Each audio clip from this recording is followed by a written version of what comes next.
Okay, so good morning class. I am Sir Elcid and welcome sa ating chemistry class or physical science class. Okay, so we will talk about the separation of matter. So I believe we are in our lesson about matter, okay, knowing more about matter, okay, and so our next part of our topic or the last part is how to separate matter. Okay? So we have different separation methods. Okay? So matters tend to mix, okay? To combine with each other, okay? So that they will form more complex matter. Okay, yung kagaya ng buildings. Okay, so I believe the buildings are a combination of different matters combined together para mabuo ang building. Okay, so that's very important. And also us, okay, we are build up of many atoms, okay, which combine together and that forms us. Okay, so a quick review lang. So I believe while we are having this discussion, you are having your activity. Okay, so iano ko lang to. Okay, I will minimize myself. Okay, so upon our discussion or upon this discussion, we have an activity which is to do a mind map. And so meron na tayong starters, okay, so which is yung ganito nga, nakikita nyo sa ating screen. Okay? So, separation methods, also, same lang rin siya sa type of matter. I believe we have to review. We have two types of matter, the pure substance and the mixture. Okay? So, mamaya ko na-explain nyo kung ano yung physical na yan. Okay? Pure substance, okay, are pure substance. They are made up of simple chemical structure, simple compound or elements. Okay, nagigets you guys? Okay, while mixtures are, from the word mix, okay, mixtures are a combination of different pure substances. Okay, so there are two types of pure substances. There are elements and there are compounds. Okay, so I believe all substances are made up of different types of atoms. Okay, kagaya ng sabi natin, atoms are derived from a word atomos, which means indivisible. Okay, so you cannot divide it. Though sa quantum mechanics, quantum physics, quantum chemistry, they are able to divide it na rin nga. However, in a natural sense, not a high-powered sense, okay, you cannot divide atoms anymore. Okay, so a pure substance are created or are built up of different elements and compounds. Okay, what are the difference between elements and compounds? Okay, when elements binded together, okay, nagbind sila or nagkaroon sila ng chemical bonding, then it become a compound. Okay, and that's why ang sabi natin sa pure substance, elements cannot be divided na or it cannot be separated na kasi nga from the word atoms, di ba? It's inseparable. Okay? While compounds can be separated chemically or through chemical reaction or chemical change. Okay? So pwede mo siyang compounds can deteriorate or decompose into elements when it undergoes chemical reaction. Okay? Ganyan yung ibig sabihin ng chemical dyan. Okay? So, element is a substance which is built up of only one type of atom. Nagigets nyo? Gold. Okay? Gold are composed of many types of atom which are a gold atom. Nagigets nyo? Okay? While compound are like water, lahat sila ay H2O which are bounded with oxygen and hydrogen, and that becomes a molecule. Okay, the molecule pag nagbind na together ang hydrogen and oxygen, 2 hydrogen and 1 oxygen, H2O, okay, it becomes a compound. And the water pag nagsama-sama sila, it becomes a water. Okay, so ibig sabihin a compound is still a pure substance.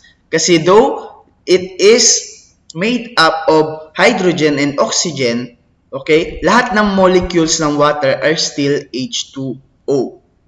Okay? So this is water is also a pure substance. Okay? So how about mixture? May nakalagay dyan, di ba? Physical. Okay? Mixture from the ibig sabihin ng physical dyan, ibig sabihin it can only be separated physically or through physical change, or it can be it can undergo physical separation para mag-separate ang mixture. Okay, so I believe we have two types of mixture, the heterogeneous and the homogeneous, from the word hetero and homo. Homo means you cannot see the difference between those two substances or two pure substance, two or more pure substance na nagmix. Okay, you cannot see it.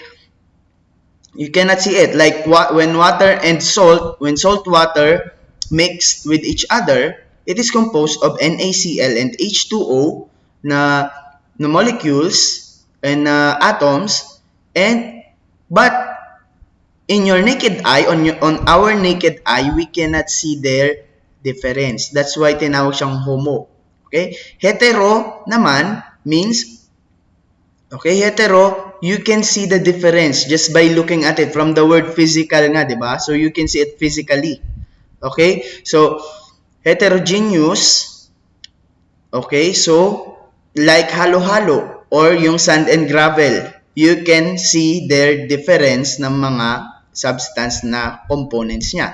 Okay? So I believe the homogeneous mixtures are called solution. Okay? SOLUTION. Like from brine solution, diba? Pag nag-aano kayo ng chemistry. Okay? Alcohol solution. Diba? Alcohol is a mixture of water and alcohol itself or ethanol. Diba? Sasabi natin 30% alcohol, 70% alcohol. Pag inom yung sa mga alak, mga 5% alcohol lang. Diba? Kasi mamamatay ka pag sobrang taas ng percent ng solution mo. Okay? Sobrang tapang. So that's the solution, homogeneous. Okay? Ang tawag sa chemical, sa chemical na homogeneous, ang tawag na may homogeneous mixture, ang tawag natin doon is solution. Next naman, the heterogeneous, ang tawag natin is suspension. SUSPENSION. Heterogeneous. Suspension, from the word suspend. You can see the suspended particles. Okay? Nakikita mo yung solute at saka solvent. Or wala siyang solute-solvent pala. Sorry. Homogeneous ang may solute at saka solvent. Ibig sabihin yung solute na tunaw ng solvent kaya naging solution. Whereas the heterogeneous, walang solute or solvent, it's just a suspension. Okay? The suspended particles. Okay? Meron naman tayong fine line dito, which we call the colloid. COLLOID. Okay? Ang tawag dyan, nakikita nyo ngayon, ang movement daw nila is a Brownian movement. Brownian. BROWNIAN motion or movement. Okay, I hope you are taking notes. Okay, so makikita mo lang daw yung colloid when you see it naturally, okay, especially without light or walang proper lighting, para siyang solution. However, kapag pinalightan mo na siya, okay, you get yung light na pinailawan mo siya, you can see the suspended particles moving randomly. Okay, kung saan-saan. Nagigets nyo guys? Okay, so yun yung ibig sabihin niyan, the Brownian motion, or we also call that the Tyndall effect. TYNDALL effect. Okay, so lahat yan ay proper noun kasi sila yung mga nag-inventro niya, nagpangalan niyan. Okay, so colloid is a heterogeneous mixture. So to make sure that a solution or a homogeneous mixture is really a homogeneous mixture nga, or is it a heterogeneous mixture, you just tapat mo lang siya sa ilaw. And then if there is a Brownian movement within the particles, then that's a colloid, and that is a heterogeneous mixture. Okay, next class. Okay, so with that, iisa-isahin natin ang iba't ibang mga separation methods. Okay, so iisa-isahin natin yan, and I will not say kung hindi ko sasabihin kung siya ba ay homogeneous or heterogeneous separation. It can be element, hindi pwede. Or it can be a compound separation. Diba? Okay. So, kayo na ang bahala dyan kasi dudugtungan nyo yung ating mind map. So, that is our activity. But I will discuss all the separation methods na common sa atin ngayon. And gaano siya ka-importante sa ating industry. Okay? Or sa ating pang-araw-araw na buhay. Okay? So, with that, let's go. I-adjust ko lang yung placement ko dito. Okay? Para hindi matabunan yung iba. But with that, let's go with this first one. Okay? So, what do you think this one? Okay? So, normally, this one is, is used to separate magnetic particles with non-magnetic particles. Okay? So, normally, solid-solid siya solid siya na mixture.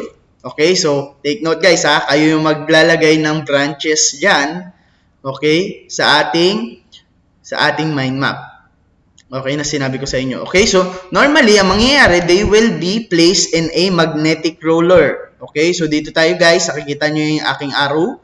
Okay, magnetic roller, and then ang mangyayari, the non-magnetic particles will just matatapon, just go on, okay, with the momentum, while the magnetic particles will cling on to the magnetic roller hanggang ma-fall na siya due to the gravitational pull. So they will separate the magnetic and non-magnetic particles. So we call that the separation through magnetic, okay, or the magnetic separation. Okay, or using the magnetic equipment or magnetic roller. Okay? And then next naman, sa baba nito, okay, we can see dito. Okay, so familiar naman kayo dito. We call this one the filtration. Okay? So normally, we are placing a solution. Okay, take note of my tawag dito, or solution or a suspension. We are placing it normally. Okay, so we are using it kapag masyadong maliliit na yung mga particles. Okay, we can see the particles, but it's very maliliit na siya masyado that it cannot be seen by a naked eye or halos hindi na makita ng naked eye. That's why we filter it through funnel na merong filter paper. Okay? So normally, yung magnetism pala, separation through magnetism, ginagamit ito para syempre lalo na sa mga mining para ma-separate yung mga magnetic metals sa hindi. Okay? While the filter paper, the filtration paper, it is used to purify a sample. Okay? Siyempre, pag may mga residue or may mga may mga naiwan na dust, di ba? Okay? Para mas maging pure pa ang ating solution or suspension, we filter it. Para yung filtrate dito sa baba will be as pure as ever. So, wala nang residue. Okay? This one naman, sinasala. Okay? So, ito, they are sifting it. Okay? So, alam mo yung filtration, alam mo yung spelling nito, di ba? Okay? Filtration. You can search the internet sa spelling. Okay? So, this one is sifting, S-I-F-T-I-N-G. So, parang sinasala lang to, di ba? It's more likely sa mga solid mixture. Okay? Sinasala lang nila kung may mga mali ay may mga okay, so normally pag mga grains ito, di ba, maliliit lang. So, sinasala nila para matanggal yung mga dumi. Okay?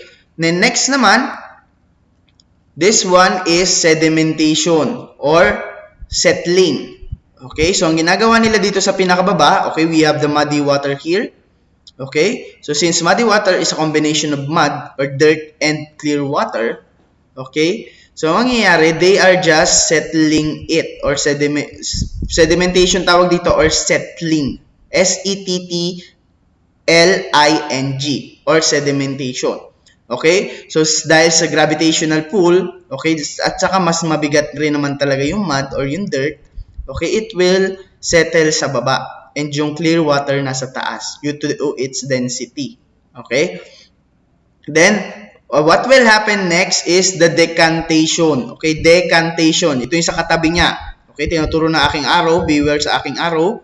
Okay, decantation. D-E-C-A-N-T-A-T-I-O-N. Okay, decantation. Whereas, pinupur na natin yung clear water and na iniiwan yung sediments. Okay, that's a decantation. Okay, next one naman is punta tayo dito sa taas.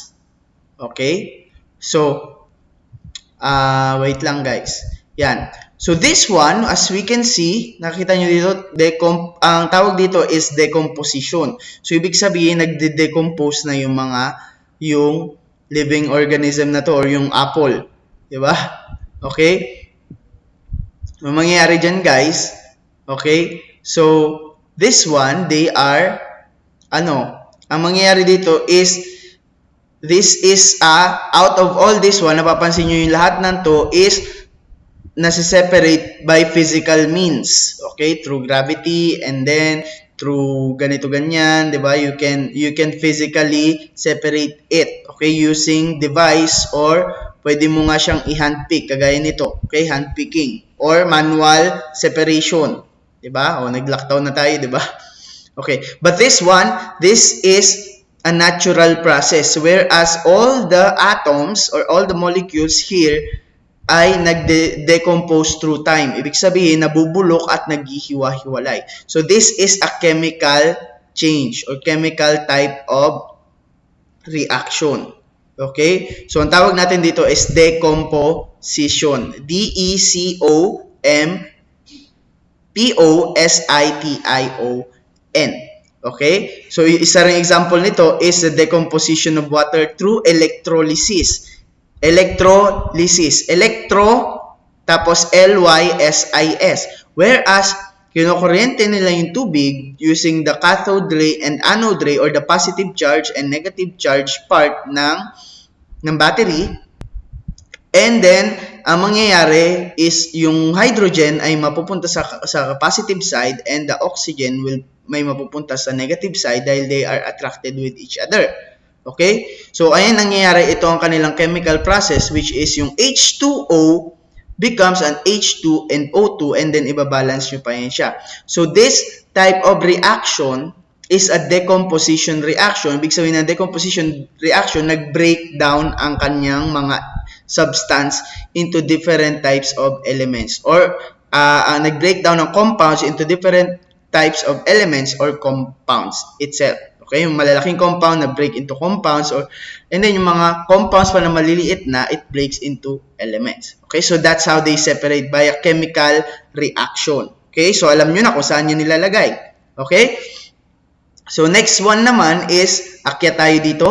So this one is okay, so ang process na ito ay ginagamit natin okay sa paghahalo ng dalawang or sa pagsiseparate ng liquids. Okay? So normally yung mga less dense na liquid ay maano sa taas and then yung more dense na liquid ay mapupunta sa baba. And then they will okay, ang tawag dito is separating funnel. Okay? The separating funnel method. Okay? So, they are just settling din. Parang ginawa natin dito, di ba? Settling. However, this one is between a mixture of both solid-solid na may magkaibang density. Like yung oil and water. And then, binubuksan lang nila yung stopcock. And then, sarado kapag dyan na yung water na ubos na lahat. Okay? So, normally, ginagamit rin to sa ating mga industry. Okay? To separate water from its impurities. Okay? Same as with the decantation and sedimentation. Okay? So, very important yan sa ating industry. Okay? The next one naman is, ito, yung tawag dito, yung separation through manual o manual separation, manual physical separation. Madali lang yan. Kunin mo lang, nakikita mo yung mga components niya na magkakahalo, papag-iwa-hiwalayin mo lang. Okay? And then this one, okay, sa pinakadulo, top left, ay top right pala. This one is, we call this the chromatography. Okay? So normally, ang mga kulay na yan is ilalagay natin sa sa tubig, sinusok natin yan siya sa tubig, and then we let it, okay, tinataas natin siya, okay, we elevate it, and then the gravity will pull the water pababa with the substance or the chemical na nandyan sa taas. So mapapansin nyo, yung mas mabibigat na chemical, okay, or kulay, ang pumapaibaba kaagad at natitira yung mga chemical or mga kulay na nasa itaas. Okay? So, that's what we call the chromatography. C-H-R-O-M-A-T-O-G-R-A-P-H-Y. Okay? The chromatography. Okay? So, we also using it sa mga medicine. Diba? Yung pagwara, intoxicated ka. Okay? They are trying, chine-check nila yung mga laway mo or DNA mo, 'di ba? Or also sa mga sa mga ospital. Okay? So they are using it para makita yung presence ng substance sa isang bagay na gusto nilang i-check. Okay? So next one naman is ito, this one, yung may bilog. Okay? So this is an evaporation. So normally, this ginagamit nila to sa mixture of solid and liquid, and whereas they evaporate they evaporate the liquid part para solid na lang ang matira. So, pwede itong mangyari sa salt water, actually. Okay? So, pag naubos na yung matitira na lang yung salt dyan sa baba pag nag-evaporate na lahat ng water. Okay? So, this one naman, next. This one, tinuturo na aking arrow. Okay? This one is what we call the centrifugation. Okay? The centrifugation. C-E-N-T-R-I-F-U-G-A-T-I-O-N. From the word centrifuge, centrifugal or paikot. Okay? So, whereas, dito naman, ginagamit ito most likely sa mga blood. Okay? Sa mga blood testing. Okay? Whereas, the blood sample, they are rotating it into centrifugal machine or centrifuge machine. And then through the gravity, dahil sa paikot-ikot nila, okay, nagsisettle sa baba yung mas mga mabibigat na components ng blood, which are the red blood cells, the white blood cells, and then napupunta sa taas yung mga magagaan na na part ng blood or lens dens, which are yung mga platelets and plasma, which is the liquid part of our blood. Okay, so dyan nila pinag-iwalay, and then they will test it differently. Okay, so marami rin yung uses. Okay, it's applicable to any substances din. Okay, and then lastly, this one na natatabunan ko kanina. Okay, ang tawag dito is distillation. Okay, D-I-S-T-I-L-L-A-T-I-O-N. Okay, so this one naman is they are using it then to separate liquid mixture. Okay, so ang ginagawa nila, liquid mixtures who have different boiling point. Okay, so at a certain temperature, okay, a certain liquid na kahalo niya ay mag-evaporate. Okay, and with that, kapag nag-evaporate na ang liquid, and then makaka-capture na nila dito, so mako-condense yan siya dito sa pababa. Okay, napapansin natin dito yung mga nag-evaporate ay didiretso dito, mako-condense sa baba, and then it will become a solid na. Okay, so yung una magbo-boil, yung una nilang makukuha. Difference of boiling point. Okay, most likely ginagamit ito sa mga petroleum industry.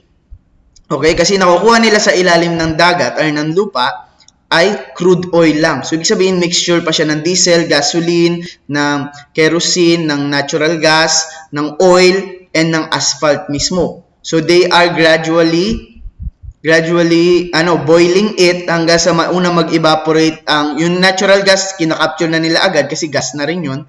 And then, yung mauna mag-evaporate yung gasoline, and then they will capture it, and then, pag pinapataas pa nila yung temperature, diesel na naman, kerosene, and then they capture it. So that's what you call the distillation. Okay? So that is the different types of our separation method. Okay, so kayo nang bahala kung saan nyo siya ilalagay, kung sa heterogeneous ba, sa homogeneous, or through chemical separation sa pag-separate ng compounds. Okay, so yun lang guys. Thank you very much for listening. And I hope na magawa nyo ang inyong mga mind maps. Kung medyo naguguluhan, you just have to repeat yung part na naguguluhan kayo. Okay, so thank you very much guys. And thank you very much and have a great day.